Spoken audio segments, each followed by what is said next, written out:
అమ్మా సీత ఎక్కడి చూస్తున్నావమ్మా? ఇప్పుడే అల్లుడు గారు నేను నీ గురించే తలుచుకుంటున్నాం. నేను కూడా మీ అల్లుడు గారి గురించే తలుచుకుంటూ వచ్చాను. బైది బై, మీ హనీమూన్ ప్రయాణానికి కావాల్సిన కొనుక్కున్నావా? నాకు కావాల్సింది కొనుక్కుందామంటే నాకు అది దొరకటం లేదు డాడీ. ఇట్స్ ఆల్ రైట్, వెళ్ళేది ఢిల్లీ కదా, కావాల్సినవన్నీ అక్కడే కొనుక్కోవచ్చు. అవును, మనకు కావాల్సినవన్నీ అక్కడే కొనుక్కోవచ్చు సీత, యూ డోంట్ వరీ. మాకు ఢిల్లీ టికెట్స్ ఎంత కొన్నారు డాడీ? 1500 చిల్లరైందమ్మా. అంటే మన ఆఫీస్ లో ఒక సేల్స్ మెన్ జీతం అంతే కదండి? అంతే అయి ఉంటుంది. I don't know what uncle, మీ సేల్స్ మెన్ కి ఎంత ఇస్తారో ఆయన అడగడం దేనికి? పుచ్చుకునేది మీరేగా. Sita, what are you talking? Shut up! అబద్ధాలు కట్టుకథలు చెప్పి నన్ను మోసం చేస్తావా? మా నాన్నగారి దగ్గర జీతం డబ్బుల కోసం పనిచేసేవాడివి నా దగ్గర మల్టీ మిలియనర్ల వద్ద చేస్తావా? ఎందుకో పనికిరాని నీ కుటుంబ సభ్యుల్ని, గ్రేట్ పీపుల్ అని నాకు పరిచయం చేస్తావా? నా మెళ్ళలో తాళిబొట్టుకి మోసం, అబద్ధం, కుట్రని 3 ముళ్ళు వేసి నా బ్రతుకుని అన్యాయం చేస్తావా? అమ్మా సీత, ఆవేశపడ. ఈ పెళ్లి జరగడానికి కారణం అతను కాదమ్మా, నేను. డాడీ? అవునమ్మా, అతని అబద్ధాలను బలపరిచి నేను నమ్మేటి చేసి ఈ పెళ్లి జరిపించింది నేనమ్మా. డాడీ, ఈ పని నువ్వు చేసావా?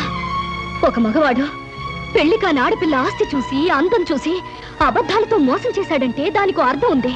కానీ ఒక కన్న తండ్రి సొంత కూతుర్ని పరాయి మగాడితో నాటకవాడి పెళ్లి జరిపించాడంటే బహుశా లోకం ఇదే మొదటిసారనుకుంటాను. పసితరం నుంచి అమ్మలేని నన్ను పెంచి పెద్ద చేసి అడిగింది కాదనక, కోరింది లేదనక నన్ను ఇంతదాన్ని చేశావు. ఇప్పుడు ఆయనతో కలిసి నాటకవాడి నన్ను ఎందుకు మోసం చేశావు? ఎందుకు మోసం చేశావు డాడీ? మంచి ప్రశ్న వేశావమ్మా, చాలా మంచి ప్రశ్న వేశావు. కానీ ఈ ప్రశ్న అడిగే ముందు జరిగిన విషయాలు ఏమిటో ఒక్కసారి గుర్తు తెచ్చుకో. ఒక ఆడపిల్లకు ఉండవలసిన మర్యాద, సాంప్రదాయం మర్చిపోయి పేపర్లో మొగుడు కోసం ప్రకటనలు వేయించింది నువ్వు. ఆ ప్రకటనలు చూసి వచ్చిన కృష్ణను సెలెక్ట్ చేసుకుంది నువ్వు. అతన్ని మనసారా ప్రేమించి ఇంటికి తీసుకొచ్చి నాకు పరిచయం చేసింది నువ్వు. ఇందులో నా తప్పుందా? కృష్ణను చూశాక ఇంటర్వ్యూ పేరుతో నువ్వు పొరపాటుగా ప్రవర్తించిన, మొగుడు సెలక్షన్ అంటూ పొగరమోతుగా ప్రవర్తించిన, ఓ మంచి మనిషిని ఎంచుకునేటట్టు ఆ భగవంతుడు చేశాడని ఆనందించానమ్మా. అడ్డదారిలో వెళ్ళినా నేను ఆశించినట్టుగా గమ్యానికి చేరుకుంటున్నావని సంబరపడ్డానమ్మా. అందుకే ఈ పెళ్లి జరిపించడానికి నేను కొన్ని అబద్ధాలు చెప్పుంటాను. ఇది ఏ రకంగా తప్పమ్మా? అంటే మోసం చేసి ఆయనతో పాటు సీత, మళ్ళీ మళ్ళీ అతను మోసం అను. పెళ్లికి ముందే నీతో చెప్పాలనుకున్నాడు, కానీ నేనే చెప్పొద్దన్నాను. ఇది తప్పేమోనన్నాడు, కానీ ఇది తప్పనిసరని నేనే ఒప్పించాను. సీత, భగవంతుడు నిన్ను ఏ మోసగాడి చేతిలోనో పడేయకుండా ఒక మంచి మనిషి, మనసున్న మనిషి చేతిలో పెట్టినందుకు నేను సంతోషించానమ్మా. All right daddy, all right. జరిగిన దానికి కారుకురాల్ని నేనేనంటావు, అన్ని చేసింది నేనేనంటావు. ఆల్ రైట్, ఇప్పుడు కూడా నేను చేయాల్సిందేదో చేస్తాను. సీత, ఏం చేస్తావు? నాకు విడాకులు ఇస్తావా? మంగళసూత్రానికి విలువిచ్చేదాన్ని విడాకులు ఇస్తానని అనను. కాకపోతే ప్రస్తుతం మన హనీమూన్కి వెళ్ళడం లేదా, మీ ఇంటి కాలుమగలుగా వెళ్ళబోతున్నా. అక్కడ నేను ఏం చేస్తానో, ఎలా ఉంటానో ముందు ముందు మీకే తెలుస్తుంది. కృష్ణ, ఈ మొండిది తిక్కది మీ ఇంటికి కాపురానికి వచ్చి నిన్ను ఎన్ని కష్టాలు పెడుతుందో, మీ సంసారంలో ఎన్ని కలతలు రేపుతుందో అనే భయంగా ఉందయ్యా. మావయ్య, మీరేం భయపడకండి. జీవితంలో ఎలాంటి ఛాలెంజ్నైనా ఎదుర్కొని విజయం పొందటం నాకు అలవాటే. మీ అమ్మాయి విషయంలో కూడా నేను గెలుస్తాననే నమ్మకం నాకుంది. కాకపోతే ఆనాడు రాముడు సీతను అగ్నిప్రవేశం చేయించాడు. ఈనాడు మీ సీత ఈ రాముడిని అగ్నిప్రవేశం చేయించబోతుంది. ఆ అగ్నికి ఏమాత్రం చెక్కు చెదరకుండా పవిత్రమైన మనిషిగా బయటకొస్తాననే నమ్మకం నాకుంది మావయ్య. డాడీ, నేను అత్తవారింటికి వెళ్తున్నాను. అమ్మ సీత, నిన్ను ఆడంబరంగానూ ఆర్భాటంగానూ పంపించాలని. జరిగిన అబద్ధం పెళ్లికి ఇలా వెళ్ళటమే సరైన పద్ధతి. పదండి. సీత, నీ ఆస్తి అంతస్తు చూసి నిన్ను పెళ్లి చేసుకోలేదు. నువ్వెక్కడి నుంచి ఏమీ తీసుకురావడానికి వీల్లేదు. కట్టుకున్న చీరతోనూ, నేను కట్టిన తాళితోనూ, కట్టుకున్న మొగుడుతోనూ నువ్వు నీ పుట్టింటి నుంచి బయలుదేరి రావాలి. That's all. కమాన్.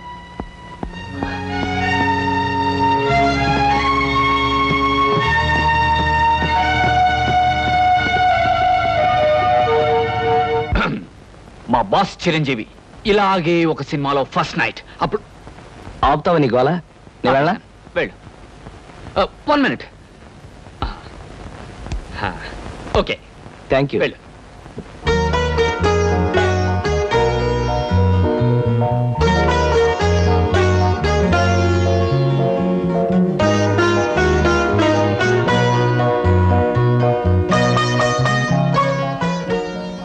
సీత, మగాడికైనా ఆడదానికైనా జీవితంలో ఈ తొలి రాత్రి అనేది ఓ మరపురాని మధురమైన అనుభవం అంటారు. ఈ అనుభవంతో మనుషుల్లో ఆత్మీయతలు పెరుగుతాయి, ఒకరినొకరు పూర్తిగా అర్థం చేసుకోవడం జరుగుతుంది. సీత, నేను నీకు ఎన్నో అబద్ధాలు చెప్పుండొచ్చు, కానీ ఒక్కటి మాత్రం నిజం. నేను మనస్ఫూర్తిగా మనసారా నిన్ను మొదటిసారి చూసినప్పుడే ప్రేమించాను. I love you Sita, I love you. మీరు నన్ను ముట్టుకోవడానికి వీల్లేదు. సీత, అవును, తాళి కట్టారు గనక లోకం ముందు మీకు భారీగా తల ఉంచే ఉంటాను. కానీ నా మనసును మోసం చేశారు గనక నేనెన్నటికీ మీకు దగ్గర కాలేను. సీత, ఏమిటి అర్థం లేకుండా? అవును, లోకం దృష్టిలోనూ అందరి దృష్టిలోనూ మనం భార్యాభర్తలుగా ఉంటాం, కానీ శారీరకంగాను మానసికంగాను ఒకరికొకరు దూరంగానే ఉంటాం. అంటే ఇది నువ్వు నాకు విధించే శిక్ష? అవును, నన్ను మోసం చేసినందుకు, అబద్ధాలతో నన్ను పెళ్లి చేసుకున్నందుకు మీరు శిక్ష అనుభవించి తీరాలి. ఆల్ రైట్ సీత, నేను నిన్ను ప్రేమించి పెళ్లి చేసుకుంది పవిత్రమైన భావంతోనే తప్ప కామంతో కోరిక తీర్చుకోవడానికి కాదు. నా మీద మనసు లేని నిన్ను ఎన్నటికీ తాకను. ఏదో ఒక రోజున నన్ను అర్థం చేసుకుని నువ్వు నా దగ్గరికి రావాలే తప్ప నేను మాత్రం నీ దగ్గరికి రాను. అంతవరకు లోకం దృష్టిలో మాత్రమే నీకు భర్తగా ఉంటాను. Good night. శంకరం, శంకరం,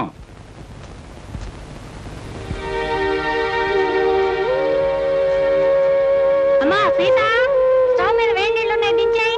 అలాగే అత్తయ్య.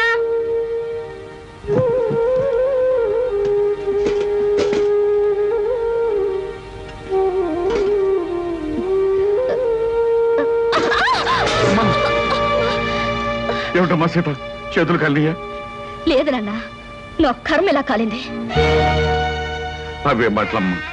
అయినా కోటీశ్వరుడి కూతురివి, నీకు ఈ వంట పని అంట్ల పని ఏమిటమ్మా? పుట్టి బుద్ధి ఎరిగాక నువ్వెప్పుడైనా వంటగదిలోకి అడుగు పెట్టావమ్మా? అలాంటి నన్ను కష్టాల్లోకి బాధల్లోకి అడుగు పెట్టాలనేగా మీరు అబద్ధాలు చెప్పి నాకే పెళ్లి చేసింది. అమ్మా సీత, నాన్న, చేతి మీద పడిన వేడి నీళ్లకు నా కన్నీళ్లే వస్తాయి, కానీ నా కన్నీటి చుక్కలు చూసిన మీకు బాధతో గుండె కోతపడి నెత్తుటి చుక్కలు వస్తాయని నాకు తెలుసు. నేను కోరుకునేది అదే.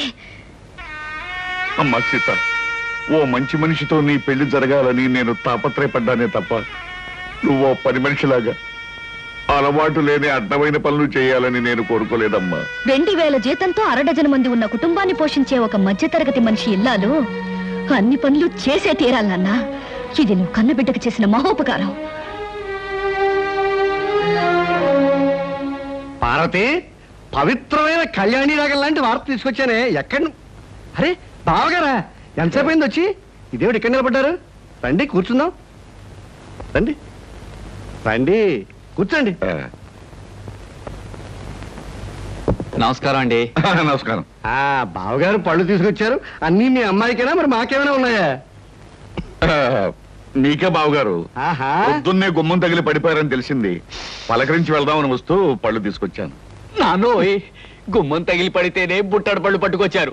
ఇంటి మించి పడ్డావంటే లారీ నిండా పంపిస్తారేమో. ఒకసారి ట్రై చేయకూడదు? రే, లారీ పళ్ళ కోసం నేను ఇల్లెక్కి కిందకు దూకాలంట. మొహం మీద కొట్టానంటే ముఖారు రాగంలో మొత్తుగా ఎడుస్తా వేదావా. నమస్కారం అన్నయ్య గారు. నమస్కారం అమ్మా. ఇదేనా రావటం? ఇంత ముందే వచ్చానమ్మా. కాఫీ తీసుకొస్తా. వద్దమ్మా, మీతో ఒక విషయం చెబుదామని వచ్చాను. గాంధీనగర్ లో నాకు ఒక ఇల్లు ఉందమ్మా. అది నౌకర్లు చాకర్లతో అన్ని సదుపాయాలు గల ఇల్లు. ఊరికినే పడాడటం ఎందుకు, మీరందరూ కలిసి దాంట్లో మారితే బాగుంటుంది అని అనిపించిందమ్మా. ఏమిటి, నౌకర్లు చాకర్లు అన్ని సదుపాయాలు ఉన్న ఇల్లా? ఛాయరాయ కీర్తన లాంటి శుభవార్తని కాస్త ముందెందుకు చెప్పలేదు బావగారు? రేపే ఇంటికి మార్చేద్దాం. అవునా? చక్కగా ఒక గదిలో నువ్వు తలుపులు మూసుకుని సంగీతం పాడుకోవచ్చు. మరో గదిలో గదుల మాట ఎలా ఉన్నా నౌకర్లు సౌకర్యాలు ఉంటే సీతకు నాకు పనులు తప్పుతాయి. తప్పకుండా మారిపోతాం అన్నయ్య గారు. వద్దత్తయ్య గారు, మా నాన్నగారు అభిమానంతో చెప్పొచ్చు కానీ మనం అక్కడికి వెళ్ళడం చిన్నతనం అనుకుంటున్నావు తల్లి. అభ్యాదేం లేదమ్మా. అద్దెళ్లలో దిక్కుమాలు చావు చస్తూ 6 రాగంలో ఏడుస్తూ బతికే కన్నా హాయిగా మన ఇంట్లో ఉండడం మంచిదమ్మా. అది కదా మావయ్య గారు, అక్కడికి వెళ్ళడం వల్ల ఒక నష్టం ఉంది. ఏమిటది? మా వంశంలో ఆడపిల్లలు కన్నవారిచిన కొంపలో కాపురం పెడితే ఆ అమ్మాయి తాలూకు మావగారికి ప్రాణగండమట. అమ్మో నాకే. ఇంతకు ముందు ఒకరిద్దరు అలాగే పోయారు కాదు నాన్న? ఏమిటి బావగారు, మీకు ఈ విషయం ముందే తెలుసా? సంగీతంతో నేను చిత్రహింసలు పెడుతున్నానని మా వధ ఉంటున్న మాటలు మీరు నమ్మేసి నా ప్రాణాలు తీసేద్దాం అనుకున్నారు అనమాట. నువ్వు పోతే మీ అందరం ఎంత చక్కగా హాయిగా బంగ్లాలో ఉండొచ్చు. మా గురించి ప్రాణత్యాగం చేయనన్నా. త్యాగం చేయడానికి ఇది ప్రాణం అనుకున్నావా, పంచాలు లుంగి అనుకున్నావా? మామిడి పండుతో కొట్టానంటే మలైమారుత రాగంలో ఎడుస్తావు వేధవా. బావగారు, మీ అమ్మాయి ఏ ఏ పనులు చేస్తే నా ప్రాణానికి గండం వస్తుందో ఒక లిస్టు వేసి ఇవ్వండి. అవి చేయకుండా నేను జాగ్రత్త పడతాను.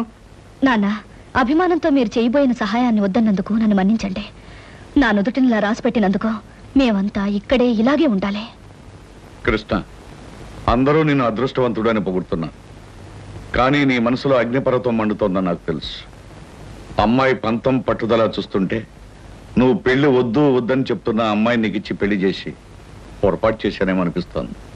మావయ్య, జీవితంలో ఛాలెంజ్ని ఎదుర్కోవడం నాకు చిన్నప్పటి నుంచి అలవాటైన ముందే చెప్పాను. సీతను తప్పకుండా మార్చి నా మనిషిగా, మామూలు మనిషిగా చేస్తాను. మీరేం బాధపడకండి.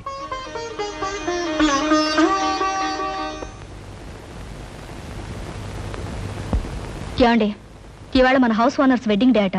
సాయంకాలం పార్టీకి పిలిచారు. పెళ్లి రోజులు అనేవి ప్రతి జంటకి వస్తుంటాయి.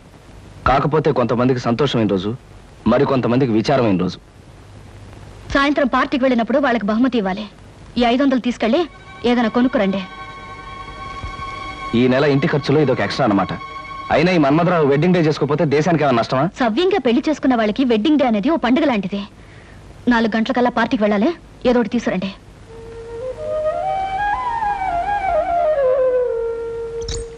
అమ్మాయి గారు, అమ్మాయి గారు. అదేంటి సింహాచలం ఇలా వచ్చా? ఏం చెప్పమంటారమ్మా, ఇదిగో నా పక్కన ఉన్నాడు చూడండి. ఈడే మా ఇంటి ఓనరు, మటన్ కొట్టు మస్తాను గారమ్మా. అద్దె డబ్బులు అర్జెంట్ గా కట్టకపోతే మా ఆవిడ్ని, నన్ను, మా పిల్లల్ని కైమా చేసేస్తానంటున్నాడు. అసలే మా పశువుడు చౌ బతుకుల మధ్య ఉన్నాడు.